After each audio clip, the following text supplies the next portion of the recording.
Hi, and greetings from Costa Rica. I'm just sitting here on my beautiful balcony. I wanted to talk with you today about my journey and my wellness coaching and what that actually means, what it is that I'm offering. It really comes from my own journey. And my own journey is thus. Back in 2011, I was working for Music Press, working design advertising. I think I was at a festival every weekend that year, traveling all around the world, partying hard. You know, I was very much. I loved my job. I loved working in music. I love music, it's the simple truth, but it was all of the craziness that went with that was just not sustainable, and there was also a lot going on. I come from quite a traumatic past, and I hadn't really dealt with any of the things that had happened to me in my life, and I just masked it all with having fun and partying. But you know, it's always that way when you're out with everybody. You know, there's this one face that you show to the world, but when you're home alone and there's nothing left to help you avoid, you only have you to sit with. And for me, that wasn't a joyous place. And it wasn't long before I really was heading towards the abyss. Depression had taken hold, and I was suicidal. And I didn't really feel there was any way out for me, but fortunately, Spirit did have a different plan. And even though I was very unaware of any of this at the time, I wasn't religious, I wasn't spiritual. I had nothing really in my life, and I was just running, and so. to cut a long story short, my life started to change. I think on a subconscious level, I'd put a call out to the universe that I didn't want to die. You know, I really didn't. I wanted to live, but I wanted a reason to live. I was looking for something. I always thought I was looking for love. You know, I'd spent my whole life looking for this person, you know, this man that was going to save me on some level, and that never really happened. I never was fortunate enough to know love, like in its true form. And so that was, I was chasing a false avenue. But I decided to live, and things started unfolding for me. What really was going on, you know, Spirit had heard my call and was answering. And the first thing that happened is I went to Africa. This wonderful trip just sort of landed in my lap. Some friends had organised, and I just started saying yes to things. It was my stepdad had died, and that was a bit of an awakening for me of, you know, how short life is, and how, you know, by being scared or not saying yes to life was really pointless. So I said yes to the trip, and then I said yes to all manner of fears. I abseiled Table Mountain. I went in a helicopter. I just started embracing life, and this kick-started a transition. And the next thing that happened, another trip landed to go to India, and so that was wonderful. And I went, and I remember at the time, you know, I'd heard of meditating, people were doing it, and I'd read the book by Ram Dass, Be Here Now, and I was just like, what? It just really wouldn't go in. I didn't really get it. And so I went to India, and I met this wonderful woman literally on the plane there, and she gave me Eckhart Tolle's book, The Power of Now. And again, I started reading that and was a bit like, oh, this is really frustrating. What do you mean you can control your mind?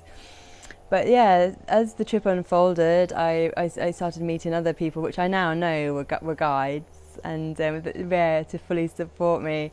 And this wonderful man taught me to meditate. He explained it in such a way that I finally got it. I finally understood that I wasn't my thoughts. I was the thing that thought the thoughts, and it was like, Baha, light dawned, angels sang.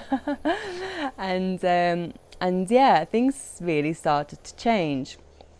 And I remember getting back to England and just being, okay, you know, life can be different. And the next thing that happened was a spontaneous Kundalini Rising. And I don't know if you know what that is, but it is something else. For me, I went to a class because Russell Brand said it was like the crack cocaine of yoga. So I was like, brilliant, that's for me, I'll do it.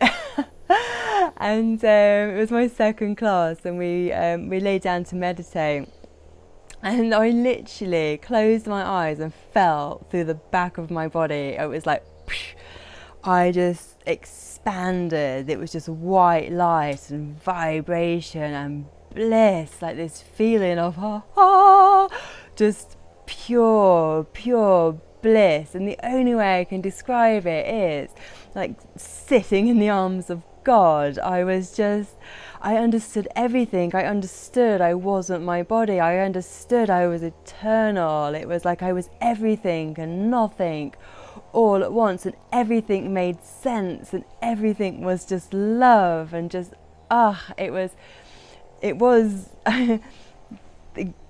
that is so hard to explain. It was just perfection and everything. And then I came back into my body, I opened my eyes, and I remember I looked at my friend Richard, who I was with, and I was just like, and was trying to explain, and he was looking at me like, what? So, it was like I was still so super buzzing, like euphoric. And I went home and was just, and everything just started really changing. Like I couldn't really sleep, and I wasn't eating so much, and my thirst for knowledge, like I just couldn't get enough. I just needed to know what was that, what had happened, what's the world, who am I really, what is this place, what is this thing? And yeah, what ensued was this, I guess, 4-year unraveling, this quest. So much happened. It's far too much to put in this video. There will be a book. But as the euphoria kind of faded away, then I started to think I'd gone mad. I literally thought I'd maybe had some sort of breakdown, because my perception of the world had changed and was changing so much. Everything was altered, like space and time weren't the same. But anyway, so I continued in my absorbing of knowledge, of things, and just really trusting this flow. And things got really weird. I'm not even gonna lie, like things got super weird. I was speaking with beings, like beings started coming in, angels, all sorts. And the next sort of like pivotal thing though really was kambo. I heard about kambo from a friend and went to do a ceremony, and me being me, I was just like, yeah, sounds great, let's go. I didn't really research it, and I remember as soon as like the medicine went on, I was just like, oh my gosh, what have you done? You're going to die. And on some level I actually think I did, an ego death, like a part of me that was really stuck in old patterns started to dismantle. And the next day I was just like, whoa, wow, I feel alive. And that was when I realized how dead I actually had become when I felt so alive. And I knew that this medicine was for me, and I needed to keep following this path. So the opportunity came to train as a kambo practitioner. The universe said yes, and I took that opportunity, and I went to Portugal and I trained. and lots of unfolding, lots of revelations all around that. And then I became a kambo practitioner, and I started serving the medicine and started working with so many people, you know, also on this journey, this healing journey, going through their processes and, you know, supporting them. And whilst supporting them, also having my own unfolding, continuing, you know. It was like, as you give, you receive. And then the next thing, my journey took me to ayahuasca. I moved to Costa Rica. I lived in the ayahuasca community, and yeah, that rabbit hole got so deep. I did a vision quest, and I really went in with some questions. Who am I? What am I? Why am I here? And what is here? That was what I wanted to know. And again, far too much to talk about on this video. Wait for the book. But those questions were answered for me on so many levels. And yeah, I wasn't going to leave this place. You know, I thought, that's it. Now I'm a guardian for ayahuasca. I'm going to work with this medicine forever. This is my path. This is my thing. But that wasn't to be. You know, spirit had another mind. I ended up going back to the UK, and yeah, I had a lot of grounding to do, you know, because I'd gone so astral, so far out beyond the realms of the ordinary, that I was really struggling to comprehend the old world, like the three-dimensional world and the old me. I just did not know who I was anymore. It was so I'm light, I'm human, I'm what, like and I just couldn't be. I didn't know how to be. I had all this expanded consciousness, this expanded knowledge, but I was not embodied, and I didn't know that I wasn't embodied, and I didn't even know I was supposed to embody. I was just bouncing. I was quite bipolar. I'd be like super high and super bliss, and then super depressed, and then I was like, wow, now great, I can't even kill myself because you don't die. Like, awesome, thanks ayahuasca. And yeah, it was a real struggle. It really was the dark night of my soul, and it took a lot of going through. And I had an amazing peyote ceremony, which really took me to the depths of my own personal hell. Hardest night of my life. I was shaking so badly, my teeth were chattering. It was just really going and finding that darkness, that depression. But I didn't know enough about shadow work at the time to really help myself process through it. And it was super hard, but again, I just trusted the universe to guide me, and guide me she did. She guided me back here to Costa Rica, and I came and I got here in a really dark place, like really confused, really alone, and just not really knowing what to do. And as blessed as I am,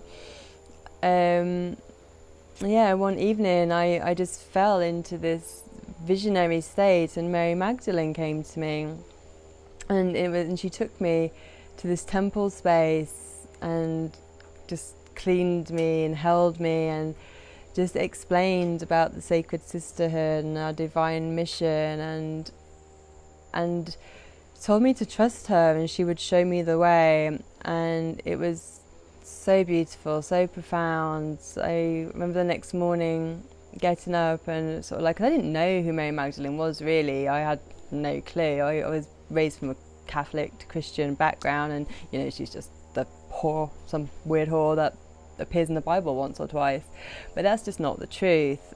And so as I started researching into her and finding out, you know, her story and who she was, it all started to fit into place. And it was a really wonderful discovery. And I was guided, like through my meditations, I meditate and ask spirit, and the guidance comes to me.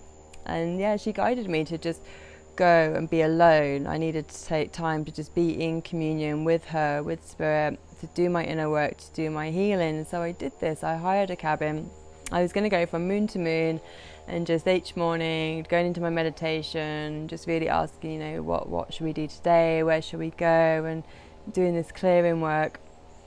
And I ended up staying for 4 months, just in this continuous cycle of healing and inner work, you know, using my sound, my voice, my drum, mantras, meditation, building Zen gardens, and, you know, working with medicine, working with cacao, and working with spirit, and just really understanding, you know, what embodiment is and how to clear that space energetically, and like workshopping as well, you know, just really journaling and figuring out who am I. Like, it was kind of interesting because at one point I hadn't seen anyone for quite a while, and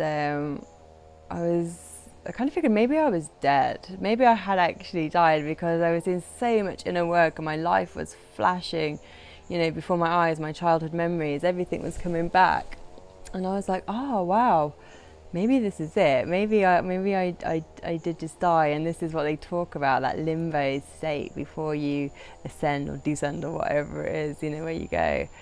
And then in that whole realization, I was like, okay, but I'm still here wandering around my cabin in this middle of this jungle, so I might as well do something. So then I just started questioning, like, well, who am I? Like, I get to choose. Like all these stories are just stories. All this stuff about my past or these things, they're just stories. It's not real. So I started to write my own story, my new story, and I really started connecting with my inner child, and, you know, just like, what do I like? Like, I'd kind of even forgotten like what I like to do, you know, what actually brings me joy. I started doing ballet. It was brilliant. And yeah, in the middle of the jungle, just me wandering around, and then some ballet shoes just manifested as well, which is all quite bizarre but wonderful.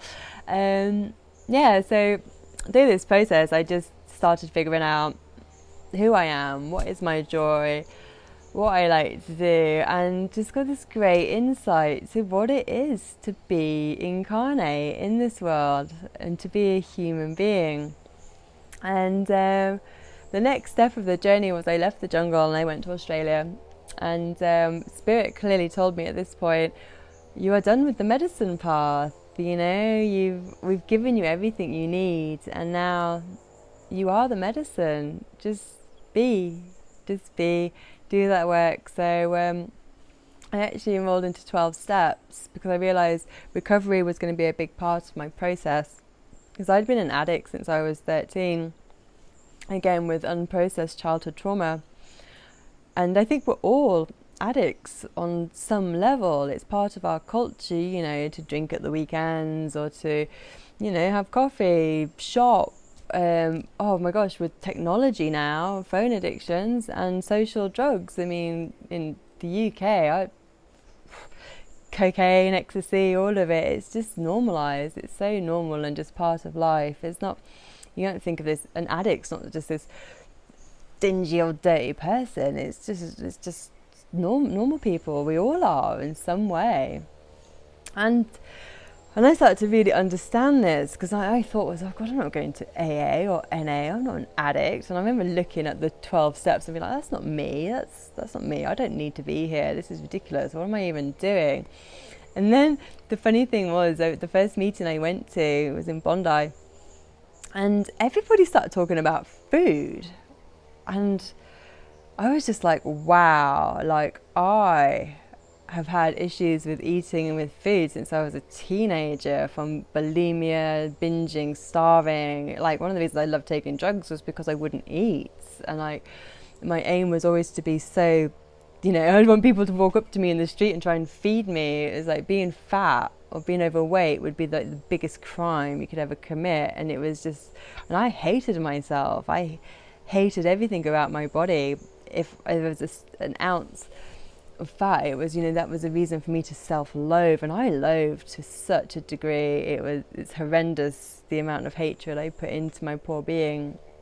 And yeah, so one of the steps is something if you don't have control over your life. And I was like, well, drugs have never had control over me, and neither has alcohol, but food and my ability, my self-image and body image around food, I've never had any control over. This has always ruled me. So that was my aha moment of, yes, I do need to be here. I do need to empower myself, because I'm not empowered. There's another force that rules over me. And so I stuck with it. And then going through the process of recovery, I really started to understand the nature of addiction, and how it's nothing to do with the substance, it's nothing to do with alcohol, drugs, food, or any of it. It's literally to do with our ability to show up for our lives. You know, my ability to show up and be present with my own life has always been the issue, because I hadn't processed through my childhood trauma and my adult trauma. And so I was running from it, masking it, and doing anything to not sit with my feelings and not to sit with me, like the uncomfortableness of just being in the stillness. And it's in the stillness where the bliss actually resides. It's where grace is. It's where joy lives. So I was actually missing out on the very thing I was looking for. And this has been one of the greatest gifts that recovery has given me, by using all these wonderful tools, meditation, chanting, cacao, and workshop and journaling, positive affirmations. All this has just really helped me accept myself and learn to love myself and be able to be in the stillness, and in that stillness find beauty and grace, and be able to look in the mirror and say I love you rather than I hate you. Be able to, positively affirm, I love my life, I love being alive, I love this world, and I really look forward to it every single day I'm here on this planet.